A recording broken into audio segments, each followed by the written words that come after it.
ತಾರಕ ವೆಂಕಟಪ್ಪನಿಗೆ ಧನ್ಯ ಒಬ್ಬಳೇ ಮಗಳಾಗಿದ್ದರಿಂದ ಬಹಳ ಮುದ್ದಿನಿಂದಲೇ ಬೆಳೆಸಿದ್ದರು. ಕಲಿಯುವುದರಲ್ಲೂ ಅಷ್ಟೇ ಅವಳಿಷ್ಟದಂತೆ ಓದುವಷ್ಟು ಓದಿಸಿದ್ದರು. ಧನ್ಯ MSc ಮಾಡಿ ಮುಗಿಸಿದ್ಲು. ಇನ್ನೂ ಕೆಲಸ ಸಿಕ್ಕಿರಲಿಲ್ಲ.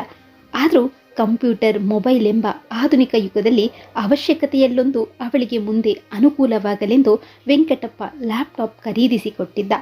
ಅದೇ ವೇಳೆಗೆ ಧನ್ಯಾಳಿಗೆ ಒಳ್ಳೆಯ ಕಡೆ ಸಂಬಂಧ ಒಂದು ಕೂಡಿ ಬಂದಿದ್ದರಿಂದ ಮದುವೆ ಮಾಡಲು ನಿರ್ಧರಿಸಿದ್ದ.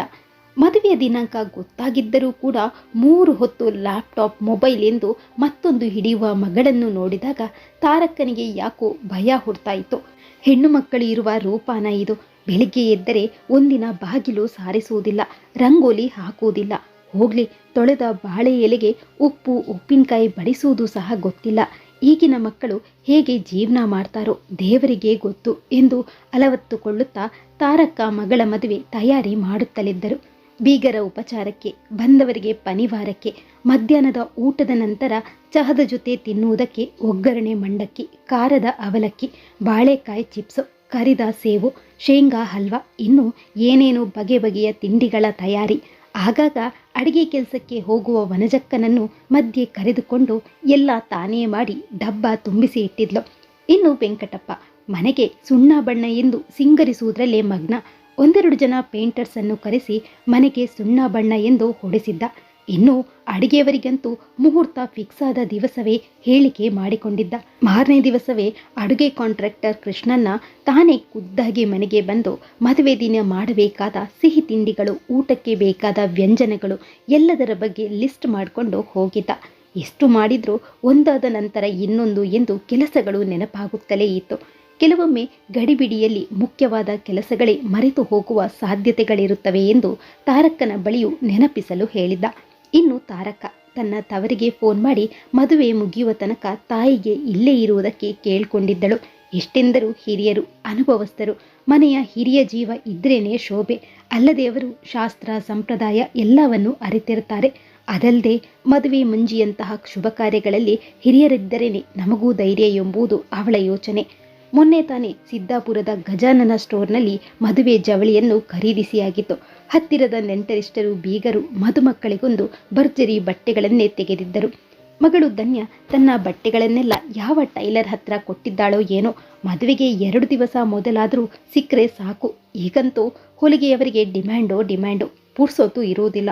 ಅದರಲ್ಲೂ TV, ಸಿನಿಮಾ ಧಾರಾವಾಹಿಗಳನ್ನು ನೋಡಿಕೊಂಡು ಬೇರೆ ಬೇರೆ ರೀತಿಯ ಡಿಸೈನ್ ಮಾಡೋದಕ್ಕೆ ಹೇಳುವುದರಿಂದ ಹೆಚ್ಚು ದಿನವೂ ಬೇಕು, ಜೊತೆಗೆ ಬಿಲ್ಲೂ ಜಾಸ್ತಿ. ಇನ್ನು ಆಮಂತ್ರಣ ಪತ್ರಿಕೆಯ ಡಿಸೈನ್, ಬರವಣಿಗೆ ಎಲ್ಲ ಯಾವ ರೀತಿ ಇರಬೇಕು ಅಂತ ಪ್ರಿಂಟಿಂಗ್ ಪ್ರೆಸ್ನವರ ಹತ್ರ ತಿಳಿಸುವಂತ ಹೇಳಿದ್ದೆ. ಏನು ಮಾಡಿದ್ದಾಳೋ ಆ ದೇವರಿಗೆ ಗೊತ್ತು. ಯಾವಾಗ ನೋಡಿದ್ರೂ ಲ್ಯಾಪ್ಟಾಪ್, ಮೊಬೈಲ್, ಇಷ್ಟೇ ಅವಳ ಪ್ರಪಂಚ. ಈ ಮದುವೆ ಯಾರದ್ದು ಅನ್ನುವ ತರಹ ಎಂದು ಮಗಳ ಬಗ್ಗೆ ಬೇಸರ ಮಾಡಿಕೊಂಡ್ಲು ತಾರಕ್ಕ. ಆಮಂತ್ರಣ ಪತ್ರಿಕೆ ಕೈಗೆ ಸಿಕ್ಕ ಕೂಡಲೇ ದೂರದ ನೆಂಟರಿಷ್ಟರ ಮನೆಗೆಲ್ಲ ಬಾಡಿಗೆ ಕಾರ್ ಮಾಡಿಕೊಂಡು ತಾನೇ ಸ್ವತಃ ಹೋಗಿ ಮದುವೆಗೆ ಕರೆದು ಬಂದಿದ್ದ. ಆದರೆ ಮಗಳು ಮಾತ್ರ ಯಾವುದರ ಗೊಡವೆ ಇಲ್ಲದೆ ತನ್ನ ಪಾಡಿಗೆ ತಾನು ಇದ್ದದ್ದನ್ನು ನೋಡಿ ತಾರಕ್ಕ, ಏನೇ ಧನ್ಯ, ಇಡೀ ದಿವಸ ಆ ಲ್ಯಾಪ್ಟಾಪ್ ಹಿಡಿದುಕೊಂಡು ಅದೇನು ಮಾಡ್ತೀಯೋ ಏನೋ. ನಮ್ಮ ಕಾಲದಲ್ಲಿ ಇಲ್ಲದಿರುವುದಕ್ಕೋ ಏನೋ ಅರ್ಥವೇ ಆಗ್ತಾ ಇಲ್ಲ. ನೀನೇನು ಕೆಲಸಕ್ಕೆ ಹೋಗ್ತಾ ಇದೆಯಾ? ಇಲ್ಲ ತಾನೇ. ಕೊನೆಯ ಪಕ್ಷ ನಿನ್ನ ಕೆಲಸನಾದರೂ ನೀನು ಮಾಡ್ಕೊ. ನಾವು ಅಪ್ಪ ಅಮ್ಮ ಯಾವುದಕ್ಕಂತ ತಲೆ ಕೆಡಿಸ್ಕೊಳ್ಳೋದು? ಮದುವೆ ಆದಮೇಲೆ ಹೀಗೆ ಕಂಪ್ಯೂಟರ್, ಮೊಬೈಲ್, TV ಅಂತ ಅದೇ ಲೋಕದಲ್ಲಿ ಇದ್ದು ಬಿಟ್ಟರೆ ನಾಳೆ ಕಟ್ಟಿಕೊಂಡವನಿಗೆ ಉಪವಾಸವೇ ಗತಿ. ಅಪ್ಪ ಅಮ್ಮ ಏನೂ ಕಲಿಸಿಲ್ಲ ಅಂತ ನಮ್ಮ ಮೇಲೆ ಗೂಬೆ ಕೂರಿಸದಿದ್ದರೆ ಸಾಕು ಎಂದು ಹುಸಿ ಕೋಪ ತೋರಿಸಿದಳು. ಅಡುಗೆ ಮಾಡಿಲ್ಲ ಅಂದರೆ ಹೋಟೆಲ್ಗೆ ಹೋಗೋಣ ಅಂತೀನಿ, ಇಲ್ಲಾಂದರೆ ನೀನೇ ಸ್ವಲ್ಪ ಮಾಡಿಬಿಡುವಂತ ಗಂಡನ ಹತ್ರ ಹೇಳ್ತೀನಿ ಬಿಡು ಎಂದು ಅಷ್ಟೇ ಸಲೀಸಾಗಿ ನಗುತ್ತಾ ಉತ್ತರಿಸಿದ್ಲು ಧನ್ಯ. ಈಗಿನ ಕಾಲದ ಹೆಣ್ಣು ಮಕ್ಕಳೆಲ್ಲ ಹೀಗೆ ನೋಡು, ಗಂಡನ ಹತ್ತಿರವೇ ಎಲ್ಲ ಕೆಲಸ ಮಾಡಿಸೋರೆ. ಒಂದಿಷ್ಟು ಆಲಸ್ಯ ಮೈಗೂಡಿಸಿಕೊಂಡಿರ್ತೀರ. ಅದು ಹೇಗೆ ಸಂಸಾರ ನಡೆಸ್ತೀರೋ ಆ ದೇವರಿಗೆ ಗೊತ್ತು. ಮೊದಲೆಲ್ಲ ನಿನ್ನ ವಯಸ್ಸಿಗೆ 4 ಮಕ್ಕಳ ಹಡೆದು ಅವರನ್ನು ಬೆಳೆಸುತ್ತಾ ಸಂಸಾರ ನಡೆಸಿಯೂ ಆಗ್ತಾ ಇತ್ತು ಎಂದು ಗೊಣಗಿಕೊಂಡರು ತಾರಕ್ಕ. ಎಲ್ಲ ನೀವೇ ಕಲಿಸೋದು ಅವರಿಗೆ. ಮೊದಲು ಕಾಲೇಜ್ ಮೆಟ್ಟಿಲು ಹತ್ತಿದ್ರು. ನಮ್ಮ ಮನೆ ಮಗಳು ಇನ್ನೂ ಚಿಕ್ಕವಳು, ಪಾಪ ಆಡಿಕೊಳ್ಳಲಿ, ಓದ್ಕೊಳ್ಳಲಿ ಅಂತ ಎಲ್ಲ ಕೆಲಸ ನೀವೇ ಮಾಡಿಕೊಂಡು ಈಗ ಬೈದ್ರೆ ಏನು ಪ್ರಯೋಜನ? ಮಾಡಿದ್ದುಣ್ಣೋ ಮಹಾರಾಯ ಅಂದಂಗಾಯ್ತು. ಮೊದಲಿನವರಿಗೆ ಚಿಕ್ಕವರಾಗಿದ್ದಾಗಲೇ ಎಲ್ಲ ಕೆಲಸನೂ ಬರ್ತಿತ್ತು. ದೊಡ್ಡವರು ಮಾಡುವುದು ನೋಡಿ ನೋಡಿ ಎಲ್ಲನೂ ಕಲಿತು ಬಿಡ್ತಾ ಇದ್ರು. ಹಿರಿಯರಿದ್ದವರು ಅಷ್ಟೇ, ಮಗ ಇದು ಒಂದು ಸಣ್ಣ ಕೆಲಸ ಮಾಡೋ ಜಾಣ, ಅಪ್ಪು ಅಂತ ಮುದ್ದಿನಿಂದ ಕರೆಯುತ್ತಾ ತಮಾಷೆ ಮಾಡ್ತಾ ಏನಾದರೂ ತಿನ್ನುವುದಕ್ಕೆ ಕೊಡ್ತೀನಿ ಅಂತಾನೋ, ಸಿನಿಮಾಕ್ಕೆ ಕರೆದುಕೊಂಡು ಹೋಗ್ತೀನಿ ಅಂತಾನೋ, ಅಥವಾ ಅವರಿಗೆ ಇಷ್ಟವಾದದ್ದು ಏನಾದರೂ ಕೊಡಿಸ್ತೀನಿ ಅಂತ ಏನಾದರೂ ಆಸೆ ತೋರಿಸಿ ಸದ್ದಿಲ್ಲದೆ ಕೆಲಸ ಮಾಡಿಸಿಕೊಳ್ತಾ ಇದ್ರು. ಅದಕ್ಕೆ ಚಿಕ್ಕ ವಯಸ್ಸಿಗೆ ಎಲ್ಲ ಅನುಭವನೂ ಇರ್ತಾ ಇತ್ತು. ಈಗ ಮದುವೆಯಾಗಿ ಮಕ್ಕಳಾದರೂ ಏನೂ ಬರುವುದಿಲ್ಲ ಎಂದು ಗೊಣಗಿಕೊಂಡ ವೆಂಕಟಪ್ಪ. ಆದರೆ ಧನ್ಯಾಳಿಗೆ ಇದ್ಯಾವುದು ಲೆಕ್ಕಕ್ಕೇ ಇಲ್ಲ. ಅವಳು ಫೇಸ್ಬುಕ್ನಲ್ಲಿ ಫ್ರೆಂಡ್ಸ್ ಜೊತೆ ಚಾಟ್ ಮಾಡೋದ್ರಲ್ಲಿ ಮಗ್ನಳಾಗಿ ಬಿಟ್ಟಿದ್ಲು. ಈ ಹುಡುಗಿಗೆ ಎಷ್ಟಂದ್ರೂ ಅಷ್ಟೇ, ಕಿವಿಗೆ ಹಾಕಿಕೊಳ್ಳುವುದಿಲ್ಲ. ಇನ್ನು ಆ ಹುಡುಗ ಜಿತೇಂದ್ರನ ಅವಸ್ಥೆ ಏನೋ. ಜಿತೇಂದ್ರ ಬೆಂಗಳೂರಿನಲ್ಲಿ ಒಂದು ದೊಡ್ಡ ಕಂಪನಿಯೊಂದರಲ್ಲಿ ಕೆಲಸಕ್ಕೆ ಇದ್ದವನು. ಅಲ್ಲದೆ ಅವನಿಗೆ ತಿಂಗಳಿಗೆ ಏನಿಲ್ಲವೆಂದರೂ 1,00,000ಕ್ಕಿಂತ ಹೆಚ್ಚು ಆದಾಯವಿತ್ತು. ಹುಡುಗ ಮತ್ತು ಅವರ ಮನೆತನದ ಬಗ್ಗೆ ವಿಚಾರಿಸಿದಾಗ ಒಳ್ಳೆಯ ಜನರೆಂದು ತಿಳಿಯಿತು. ಹುಡುಗನ ಮನೆಗೆ ಹೋಗಿ ನೋಡಿ ಎಲ್ಲ ವಿಚಾರ ಮಾತನಾಡಿಕೊಂಡು ಬಂದರು. ಇಂತಹ ಸಂಬಂಧವನ್ನು ಬಿಡುವುದು ಬೇಡವೆಂದು ಮಗಳು ಅನುಮಾನ ಮಾಡಿದರೂ ತಾರಕ್ಕ ವೆಂಕಟಪ್ಪ ಅವಳಿಗೆ ಸಾಕಷ್ಟು ಬುದ್ಧಿವಾದ ಹೇಳಿ ಮದುವೆಗೆ ಒಪ್ಪಿಸಿದ್ರು. ಫೇಸ್ಬುಕ್ನಲ್ಲಿ ಜಿತೇಂದ್ರ ಮತ್ತು ಧನ್ಯ ಪರಸ್ಪರರ ಫೋಟೋ ವಿನಿಮಯ ಮಾಡಿಕೊಂಡು ವೈಯಕ್ತಿಕವಾಗಿ ತಮ್ಮ ತಮ್ಮ ಅಭಿಪ್ರಾಯಗಳನ್ನು ಹಂಚಿಕೊಂಡರು.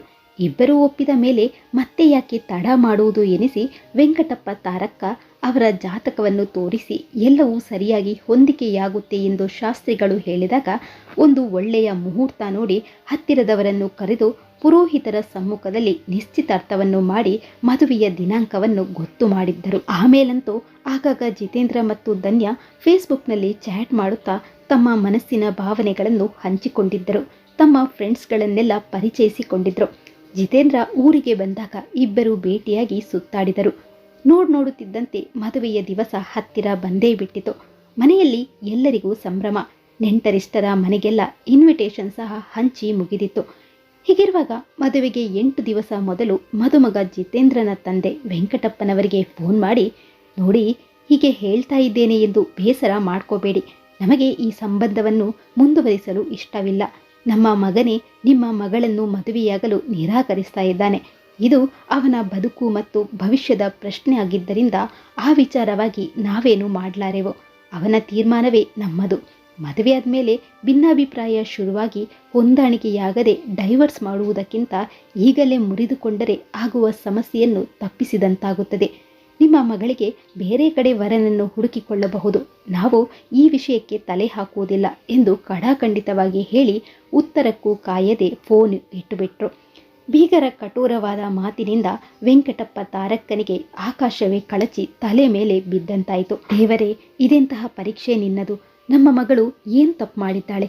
ನಮಗೆ ಆಗದವರು ಯಾರಾದರೂ ಹೋಗಿ ಅಸೂಯೆಯಿಂದ ಗಂಡಿನವರಿಗೆ ಇಲ್ಲ ಸಲ್ಲದ್ದನ್ನು ಚುಚ್ಚಿ ಬಂದರೋ ಹೇಗೆ? ಸುತ್ತೆಲ್ಲ ಮದುವೆಗೆ ಕರೆದಾಗಿದೆ. ಛತ್ರ, ಅಡಿಗೆ, ಓಡಾಡಲು ವಾಹನದ ವ್ಯವಸ್ಥೆ, ಮದುವೆಯ ಸಾಮಾನು ಎಂದು ಎಲ್ಲ ತಯಾರಿಯೂ ಮುಗಿದಿದೆ. ಇಷ್ಟೆಲ್ಲ ಆದ ಮೇಲೆ ಮದುವೆ ಬೇಡ ಎಂದರೆ ಇದೇನು ಸಂತೆಯಲ್ಲಿ ಎಮ್ಮೆ ವ್ಯಾಪಾರವೇ? ಮುಂದೆ ಅವಳ ಭವಿಷ್ಯದ ಪ್ರಶ್ನೆ ನಮ್ಮ ಮರ್ಯಾದೆಯ ಪ್ರಶ್ನೆ. ನಾಳೆ ಅರಿಯದ ಹುಡುಗಿ ದುಡುಕಿ ಜೀವಕ್ಕೆ ಏನಾದರೂ ಕುತ್ತು ತಂದುಕೊಂಡ್ರೆ ಯಾರನ್ನು ಹೊಣೆ ಮಾಡುವುದು? ವೆಂಕಟಪ್ಪ ತಾರಕ್ಕನಿಗೆ ಫ್ಯಾನಿನ ರೆಕ್ಕೆ ಸ್ವಿಚ್ ಹಾಕಿದ ಕೂಡಲೇ ಗಿರಿಗಿರಿ ತಿರುಗುವಂತೆ ಒಂದೇ ಸಮ ತಲೆ ಸುತ್ತುವುದಕ್ಕೆ ಶುರುವಾಯಿತು. ಒಂದು ಕ್ಷಣ ಸ್ತಬ್ಧರಾಗಿ ತಲೆಯಲ್ಲಿ ಏನೂ ಯೋಚನೆ ಹೊಳೆಯಲಿಲ್ಲ. ಏನಾದರೂ ಆಗಲಿ, ಮೊದಲು ವಿಷಯ ಏನೆಂದು ತಿಳಿದುಕೊಂಡು ಬರಬೇಕು. ಕೊನೆಯ ವೇಳೆಯಲ್ಲಿ ಮದುವೆ ಮುರಿದುಕೊಂಡ್ರು ಎಂದರೆ ಏನಾದರೂ ಕಾರಣ ಇರಲೇಬೇಕು. ಅದನ್ನು ತಿಳಿದುಕೊಳ್ಳದಿದ್ದರೆ ಸಮಾಧಾನವಿಲ್ಲ ಎನಿಸಿ ವೆಂಕಟಪ್ಪ ಬೀಗರ ಮನೆ ಕಡೆ ಹೊರಟ. ಅಲ್ಲಿ ಬೀಗರನ್ನು ಕೇಳಿದಾಗ ನಡೆದ ವಿಚಾರವೇ ಬೇರೆ. ಧನ್ಯಾಳ ಅಶ್ಲೀಷ ಫೋಟೋ ಜೊತೆ ಬೇರೆ ಯಾರೋ ಹುಡುಗನ ಫೋಟೋ ಸೇರಿಸಿ ಪತ್ರಗಳು ಅನಾಮಧೇಯವಾಗಿ ಜಿತೇಂದ್ರನಿಗೆ ಬಂದಿತ್ತು.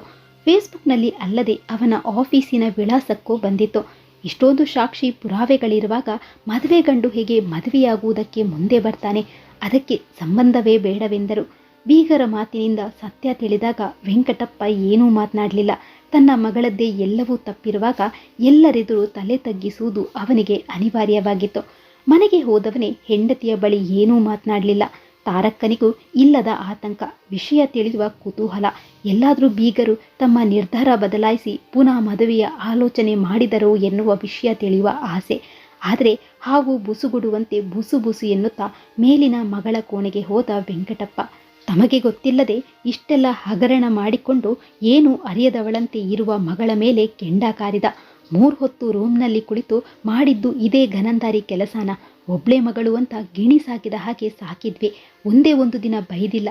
ಏನೇ ಬೇಕು ಅಂದರೂ ಲೆಕ್ಕ ಹಾಕದೆ ಆಗಿಂದಾಗೆ ತಂದು ಕೊಡ್ತಾ ಇದ್ದೆ. ನಮಗೆ ಕಷ್ಟ ಇತ್ತಾದರೂ ಮಕ್ಕಳಾದರೂ ಖುಷಿ ಪಡಲಿ ಎಂದು ಆಸೆ ಪಟ್ಟಿದ್ದು ತಪ್ಪಾಯಿತು. ಮರ್ಯಾದೆ ಪೂರ್ತಿ ಹರಾಜು ಹಾಕಿ ಬಿಟ್ಟಿಯಲ್ಲೇ ಎಂದು ಅಕ್ಕಪಕ್ಕದವರಿಗೆ ಕೇಳುವಂತೆ ಜೋರಾಗಿ ಕೂಗಾಡಿದ ವೆಂಕಟಪ್ಪ. ಮಗಳ ರೂಮಿನಲ್ಲಿ ಗಂಡನ ಅಬ್ಬರದ ಧ್ವನಿಗೆ ತಾರಕ್ಕನಿಗೆ ಅನುಮಾನ ಬಂದು ತಾನು ಮಾಡಿ ಮೇಲೆ ಬಂದ್ಲು.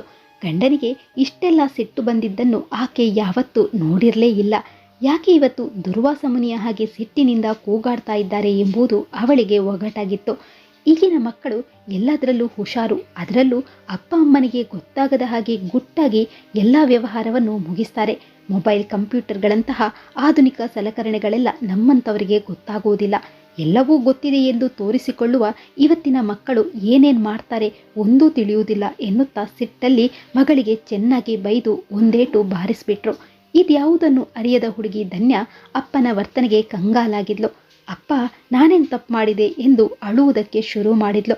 ಆದರೂ ವೆಂಕಟಪ್ಪ ಕೇಳುವ ಸ್ಥಿತಿಯಲ್ಲಿ ಇರಲಿಲ್ಲ. ಅಷ್ಟರಲ್ಲಿ ತಾರಕ್ಕನೇ ಮಧ್ಯೆ ಬಂದು ವೆಂಕಟಪ್ಪನನ್ನು ತಡೆದಿದ್ಲು. ಏನ್ರಿ, ಬೆಳೆದು ನಿಂತ ಮಗಳ ಮೇಲೆ ಹೀಗೆಲ್ಲ ಕೈ ಮಾಡುವುದು ತಪ್ಪಲ್ವಾ?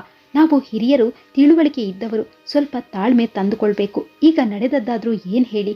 ಏನಂತ ಹೇಳೋದೆ ಎಂದು ಬೇಸರ ಮಾಡಿಕೊಳ್ಳುತ್ತಾ ವೆಂಕಟಪ್ಪ ಬೀಗರ ಮನೆಯವರು ಮದುವೆ ಮುರಿದುಕೊಂಡ ವಿಚಾರ ತಿಳಿಸಿದ. ಬೆಕ್ಕಿಗೆ ಆಟ, ಇಲ್ಲಿಗೆ ಪ್ರಾಣ ಸಂಕಟ. ಇವಳ ಹುಡುಗಾಟಕ್ಕೆ ಇವತ್ತು ಕುತ್ತಿಗೆಗೆ ಬಂದಿದೆ ಎಂದು ಅಲವತ್ತುಕೊಂಡ. ಇಲ್ಲಪ್ಪ, ನಾನು ಯಾರ ಜೊತೆನೂ ಹೋಗಿಲ್ಲ. ಅಂಥದ್ದು ಏನೂ ನಡೆದಿಲ್ಲ. ಕೆಲವು ದಿವಸಗಳ ಹಿಂದೆ ಫೇಸ್ಬುಕ್ನಲ್ಲಿ ನವೀನ್ ಎನ್ನುವ ಹುಡುಗನ ಪರಿಚಯವಾಗಿತ್ತು. ಸುಮ್ಮನೆ ಆಗಾಗ ಫ್ರೆಂಡ್ಲಿಯಾಗಿ ಕಾಲೇಜಿನ ವಿಚಾರಗಳನ್ನೆಲ್ಲ ಮಾತನಾಡುತ್ತಾ ತಮಾಷೆ ಮಾಡೋದು ಮಾಡ್ತಾ ಇದ್ವಿ. ಅವನಿಗೆ ಫೋಟೋ ಎಡಿಟಿಂಗ್ ಕೆಲಸ. ಹಾಗಾಗಿ ನನ್ನ ಕೆಲವೊಂದು ಫೋಟೋಗಳನ್ನು ಚೆನ್ನಾಗಿ ಎಡಿಟ್ ಮಾಡಿ ಕೊಡುತ್ತೇನೆ ಅಂತ ಹೇಳಿದ್ದಕ್ಕೆ ನಾನು ಕೂಡ ಅವನನ್ನು ನಂಬಿ ನನ್ನ ಕೆಲವು ಫೋಟೋಗಳನ್ನು ಅವನಿಗೆ ಕಳುಹಿಸಿದ್ದೆ. 1-2 ದಿನಗಳ ನಂತರ ಅದನ್ನು ಎಡಿಟ್ ಮಾಡಿ ನನಗೆ ವಾಪಸ್ ಕಳುಹಿಸಿದ್ದ. ಆಮೇಲೆ ಅವನು ತುಂಬಾ ಬ್ಯುಸಿಯಾದ. ಇತ್ತೀಚೆಗೆ ನನ್ನ ಜೊತೆ ಮಾತಿಗೆ ಸಿಕ್ಕಿರಲಿಲ್ಲ.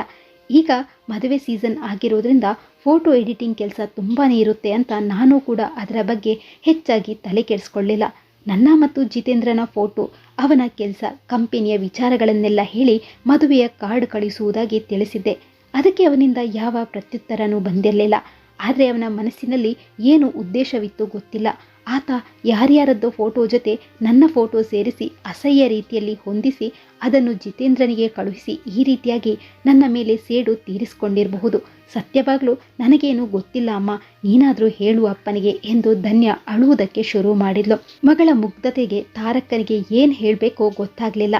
ಒಂದು ಚಿಕ್ಕ ತಪ್ಪಿನಿಂದ ಏನೆಲ್ಲ ಅವಾಂತರಗಳು ನಡೆದು ಬಿಟ್ಟವು. ಈ ಕಂಪ್ಯೂಟರ್, ಮೊಬೈಲ್ ಇಂಥದ್ದರ ಬಗ್ಗೆ ನಮಗೆ ಒಂದೂ ಗೊತ್ತಾಗಲ್ಲ. ಇಷ್ಟೆಲ್ಲ ನಡೆದು ಇವಳ ಬದುಕಿಗೆ ಮುಳ್ಳಾಗುವುದಿದ್ದರೆ ಮೊದಲೇ ಆ ಲ್ಯಾಪ್ಟಾಪ್ ತರುವುದೇ ಬೇಡವೆಂದು ಹೇಳ್ತಾ ಇದ್ದೆ ಎಂದು ಕಣ್ಣುದ್ದಿಕೊಂಡಳು. ಎಲ್ಲದರಲ್ಲೂ ಒಳ್ಳೆಯದು ಕೆಟ್ಟದ್ದು ಎರಡೂ ಇರುತ್ತೆ. ಆದರೆ ಈ ಉಪಯೋಗಿಸಿಕೊಳ್ಳುವವರು ಒಳ್ಳೆಯದಕ್ಕಿಂತ ಕೆಟ್ಟದ್ದಕ್ಕೆ ಬಳಸಿಕೊಳ್ಳುತ್ತಾರೆ. ಈಗಿನ ಮಕ್ಕಳಂತೂ ಅವಸರ ಮಾಡುವುದು ಬಿಟ್ಟರೆ ಆಲೋಚನೆ ಮಾಡುವ ತಂಟೆಗೆ ಹೋಗುವುದಿಲ್ಲ ನೋಡು.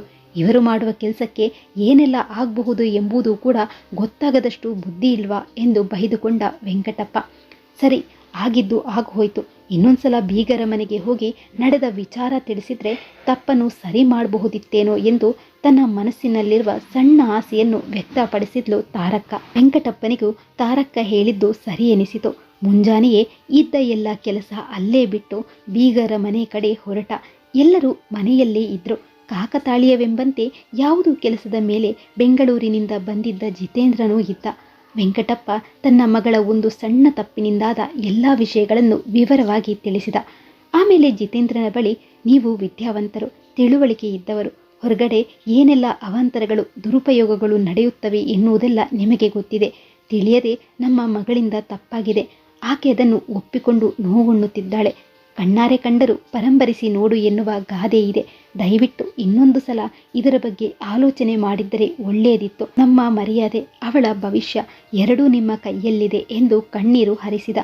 ವೆಂಕಟಪ್ಪ ಹೇಳಿದ ಎಲ್ಲ ವಿಚಾರಗಳನ್ನು ಕೇಳಿದಾಗ ಜಿತೇಂದ್ರನಿಗೆ ಎಲ್ಲೋ ಒಂದು ಕಡೆ ಎಡವಟ್ಟಾಗಿದೆ ಎಂಬುದು ಮನದಟ್ಟಾಯಿತು.